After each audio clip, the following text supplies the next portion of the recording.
La reproduction du cerf de Corse. La période de reproduction du cerf de Corse se déroule au mois de septembre. Le cerf émet un cri rauque qui permet d'attirer les femelles. C'est le brame.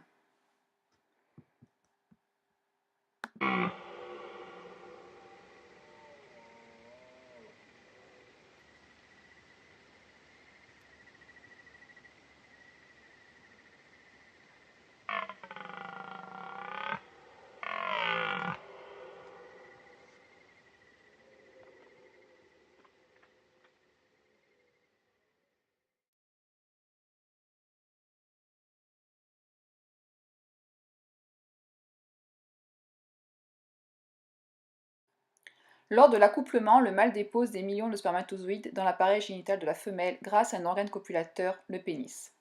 La fécondation, qui correspond à l'union d'un spermatozoïde et d'un ovule, forme une cellule œuf qui se développe en embryon puis en fœtus.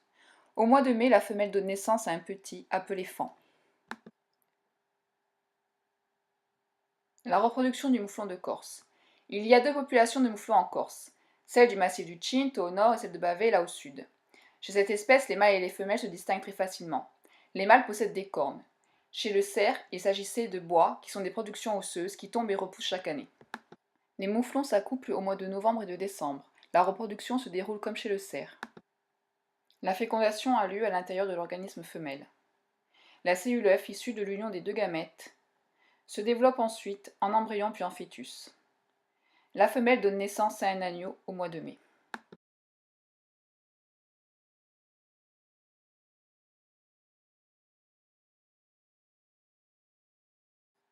Les conditions du milieu susceptibles d'influer sur la reproduction du mouflon de Corse. Les mouflons sont herbivores. Ils se nourrissent d'herbacées, de lichens, de jeunes pousses d'arbres et d'arbustes. La fécondité des femelles, c'est-à-dire leur capacité à se reproduire, est dépendante de la quantité de nourriture disponible. Ainsi, une sécheresse ne permettant pas un développement suffisant de la végétation entraîne une baisse de leur fécondité. De la même façon, des phénomènes météorologiques, tels que les orages ou les températures trop basses au printemps, peuvent entraîner la mort des agneaux par hypothermie. Les mouflons adultes n'ont pas de prédateurs, mais leurs petits, oui. Citons le plus illustre d'entre eux, le renard roux, qui s'attaque volontiers aux agneaux. L'attique, cet arachnide hématophage, c'est-à-dire qui s'alimente de sang, en affaiblissant les adultes, pourrait perturber leur reproduction. Les activités humaines de loisirs, comme le quad et la randonnée, dérangent les mouflons et ont un impact négatif également sur leur reproduction. Mais la création de deux réserves de chasse, dans le massif du Cinto et dans le massif de Bavela, ainsi que l'acquisition du statut d'espèce protégée en 1953, ont permis de limiter très largement les impacts négatifs dus aux activités humaines. La reproduction de la truite de Corse. La truite corse, communément appelée macrostigma, est une sous-espèce endémique que l'on trouve dans les rivières de montagne. Il n'y a pas d'accouplement chez la truite. La femelle expulse ses ovules dans le milieu, et le mâle les recouvre de ses spermatozoïdes, également émis dans le milieu. La fécondation aboutit à la formation d'un millier de cellules œufs, qui se développent en œufs. Les alevins, c'est-à-dire les jeunes, éclosent 40 à 80 jours plus tard. Seuls 25 environ atteindront l'âge adulte.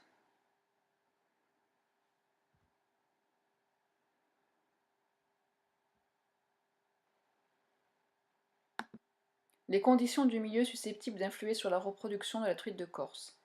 Les facteurs qui influencent la reproduction de la truite sont notamment ceux qui ont un impact sur la qualité des eaux de rivière. Ainsi, une pollution due à un rejet d'eau usée entraîne une baisse de la fécondité. En Corse, ce phénomène se rencontre plus particulièrement en été, avec l'augmentation de la population dans les villages.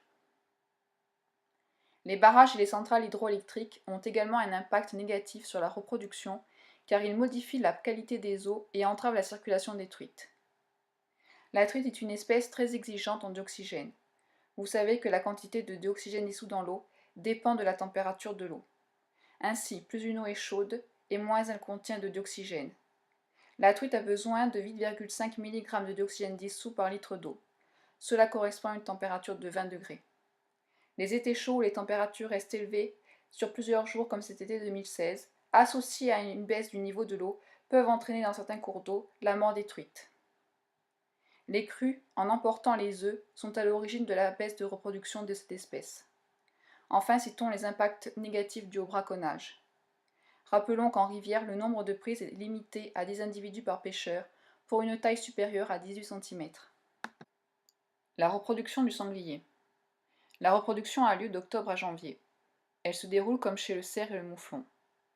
Le mâle dépose à l'intérieur de l'organisme femelle ses spermatozoïdes. La fécondation est donc interne. La cellule œuf se développe en embryon puis en fœtus. La laie donne naissance à des marcassins de 2 à 8, 3 mois après l'accouplement.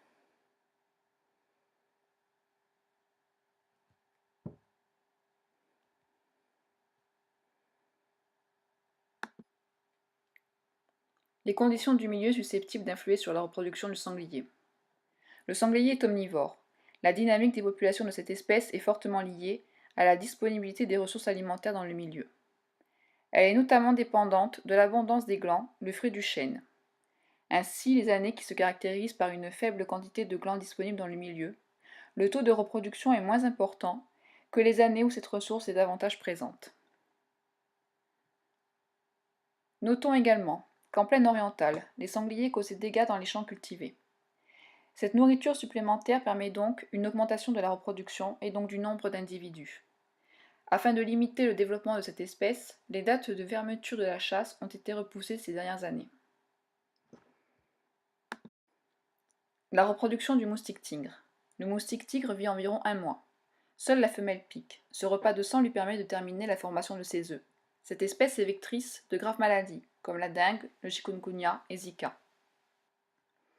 Le pénis du mâle est rétractile, c'est-à-dire qu'il est émis hors du corps de l'individu au moment de l'accouplement. Les spermatozoïdes sont donc déposés à l'intérieur de l'organisme de la femelle. Les cellules œufs, issues de la fécondation, forment des œufs. Ainsi, la femelle pond de 50 à 300 œufs. De ces œufs éclosent des larves. Il y a 4 stades larvaires, suivis d'un stade nymphal. L'adulte sort de la nymphe à la surface de l'eau. Le développement de l'œuf à l'adulte s'étend de 7 à 20 jours.